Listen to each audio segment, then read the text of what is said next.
Well, I just took out my old distributor from my car, and here it is. You can see the number there, and basically that came from an MG, and you can see it's 25D. It's a Lucas distributor, and it's worked really well for all these years, but I decided that, you know, my engine really needs something different. Here I got this one. It's a DM2 40735A. This is for a 3B. This is with slightly smaller engine than what I have, but all it is just the weights. There are some centrifugal weights in here that are slightly different, and this vacuum advance. So I got this at Heritage Motorsports out in El Cajon, and the guy, he swapped out the weights for me, and he swapped this out too, because he had another one that was the right one, but he said the shaft wasn't very good. So he gave me this one with those parts in it. So this one really is exactly what I need for my car. And then I just put on this condenser points, and I'm just going to set it, make sure that that everything worked. I put a little vacuum on here, and a vacuum. I'll show you. I'll put a little bit of vacuum, and it holds it. A little bit more. It's supposed to go up to 10, and it's supposed to hold it, and it does. And then this armature is supposed to move. Let me just. I'm going to take out the air there. Did you see it move? I'll put it back in here. Okay, so now it's in there. I'm going to pump it up here. Let's see if that moves.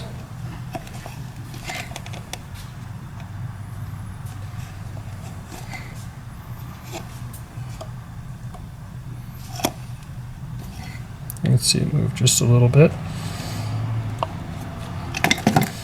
So I'll take it out. That's what the vacuum advance does. It moves that plate just a little bit, so that looks like it's okay. And it springs. Here's another slight difference. This is the new one that I got. It's actually slightly bigger than this one, the old one that I had. So when I clamped, when I took off that clamp, I really had to widen up that hole so that it would fit on here. Okay, but I already put the clamp. And all I need to do now is put in the distributor. And the interesting thing is that this distributor can only really go in one way, because the center hole down here at the bottom it looks like it's got a slot right through the middle, but that slot is actually off center. There's a small half and a big half, so really that distributor it really only fits one way. It won't fit the other way. So I just put it right in the spot, and it looks good. Before, with my old distributor,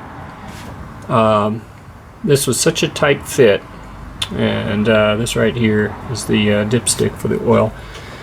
Such a tight fit, I actually had to bend this in order and turn it like that in order to clear that distributor. It looks like with this one it fits better. Just thought I'd let you know that. Okay, one of the first things you do is put the engine at top dead center. Beneath here, the rocker arms, make sure that these two, the inlet and the outlet, those valves were loose. I mean, they had a little bit of a gap. That means that was they were both closed. The valves were closed. That means cylinder 1 is at top dead center. Otherwise, it'd be the cylinder 4 would be top dead center, and you'd have to rotate this all the way around once again to get there. Okay, so now if the gap is closed, and I put this probe up here. If you can see it, but there's no light. So the trick is to turn this just enough so that the gap starts opening.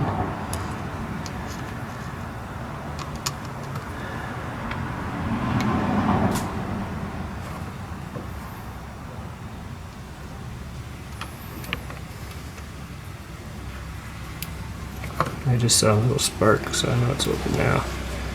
Right there, and that's where you clamp it down. Clamp this down in this position,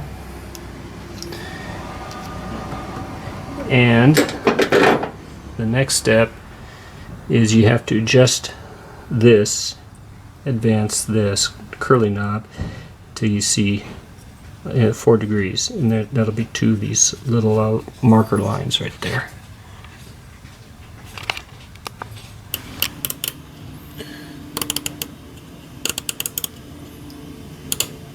There's one. Dinner's ready. Okay. Anyways, I just turned this a couple of times, and right there, it's kind of hard to tell, but there's like a couple of really faint lines in there. That should be 4 degrees. We will see. By the way, I'm following the Haynes workshop manual for setting the static timing, and I'm on page 100. And basically it just says make sure you're at top dead center for piston number 1. Remove the distributor cover. Then you turn this the adjuster screw clockwise to the fully retarded position. And then you slowly, carefully turn the distributor body counterclockwise until the until the points just begin to open. And then you tighten the distributor down at that point where it opens at, and then you turn the adjuster screw anti-clockwise. It just says specified number of divisions, whatever that is, and then you take it out on the road to test drive it, and then make sure that you don't get any pinging. That's basically those are the steps that it says to do for the static timing. Well, it's a good time to check the distributor cap. This middle contact should go up and down. You just press that a couple times, and it does. Make sure everything is clean. This is a pretty new one. My last one had a crack in it, actually, a small little crack, but it would cause basically a small little lightning bolt to come down the side of here from one of these contacts. Down the side, on the outside, you could see it, down to the edge. Made the car run rough. So these plastic caps get brittle, and over time you just have to get a new one. So that's what happened. This is a new one, and this rotor has the same sort of a deal. That's just plastic. Over time it gets brittle, and you got to get a new one. That one should be good. Points and condenser, same thing. They get old and they gotta get new ones.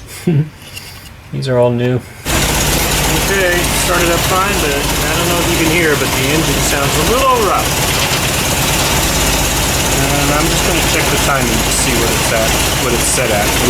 Ultimately, what you have to do is you have to get out the old timing light, and these say distributor RPM right here, but the distributor RPM and the where the timing light focuses on, which is on the camshaft, that pulley in the front of the engine, they're off by a factor of 2. So this curve will have to be just basically doubled.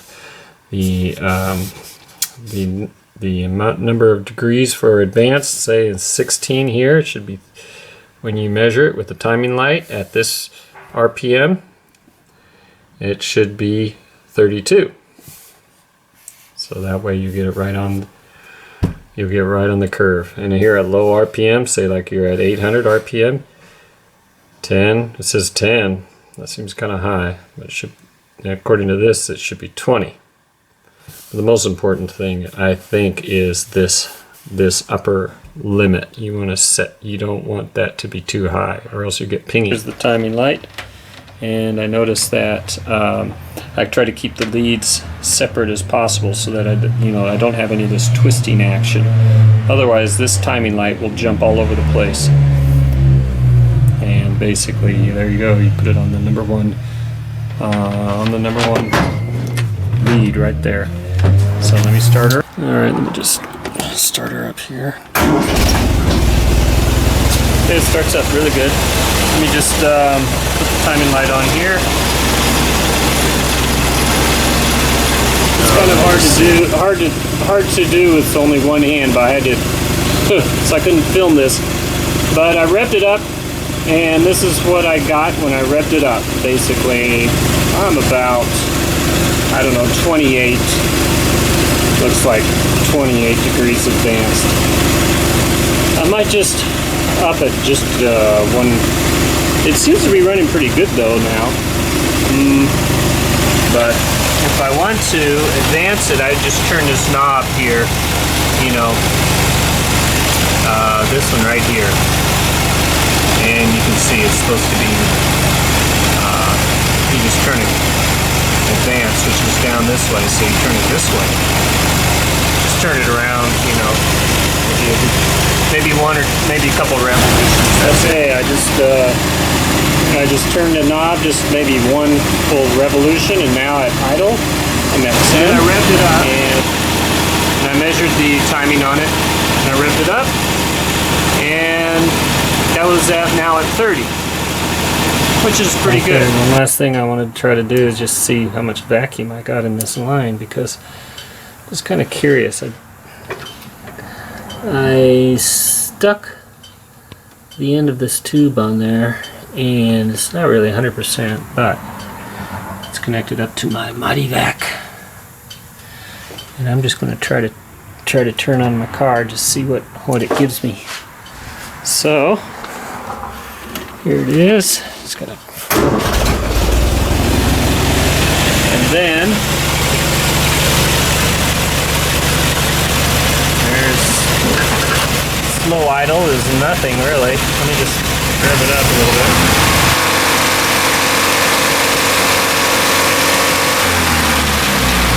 So when I rev it up,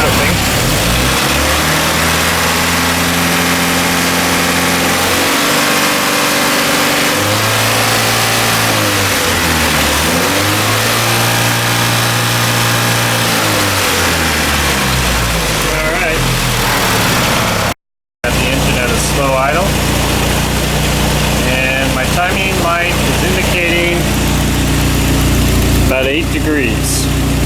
So let me see how much, if I put a little bit of vacuum on here. I got this, my Mighty Vac hooked up. Kind of dark in here. I'm going to add in about 5. I can already hear that it increased the RPM a little bit. Okay, so 5 inches of mercury went to about 14 inches of advance. Then I put it up to about 7 inches. 7 inches of mercury, it went up to about 20 degrees of advance. Okay, and here are the specs for the advance. Basically, 18 inches, you get 6 to 8 degrees of advance. 9 inches, you get 5 to 7 degrees, and 4 inches, you get just a couple degrees of advance. Below 2 inches of mercury, you should get no advance. And looks like I was getting not very little advance if I just let the car idle and just sit there, even at a high RPM. But if I revved it up, I'd get quite a bit of advance. Probably like if your car is under load, you get more advance. Okay, so I took the distributor apart a little bit. I took off this this plate right here, which actually can pivot. There's 2 plates, top and the bottom, and they pivot. This right here, this little pin right here, gets connected to the vacuum, which is right there. I notice that this one down here says 10, And it looks like there's a little bit of a wearing on the end of that 10-degree piece right there. Not sure if that's normal or not. These two springs look kind of the same, but one is supposed to be weaker than the other, which allows one of these weights to start flying out early. Then the second weight will engage at a later time. And then the combination of the two weights, you know, it reaches its peak when this 10-degree thing hits that edge. And that will give you the stopping point. Then, you know, it doesn't do any more advance after that. Anyways, that's the inside. Okay, so I'm all done, and I set the timing to be basically about 10 degrees at about 800 RPM, and that gives me about 30 degrees or maybe 32 degrees with the vacuum hose connected up, the 30 degrees without it, at maximum RPM, about 2500 RPM. From there it just levels off at basically about 30 or 32 degrees advance. Then I took it out for a test drive, and I just wanted to make sure that it wasn't doing any engine pinging or knocking. And what that sounds like is it sounds like rattling inside your engine. And you just put your car in fourth gear, you heavily accelerate from about 30 miles per hour up to 50 miles per hour. And when you do that, you just listen. Is your engine making any funny sounds? It sounded okay, so everything is fine. I'm just going to leave it like that, and just leave it like that, and that's how it is. Okay.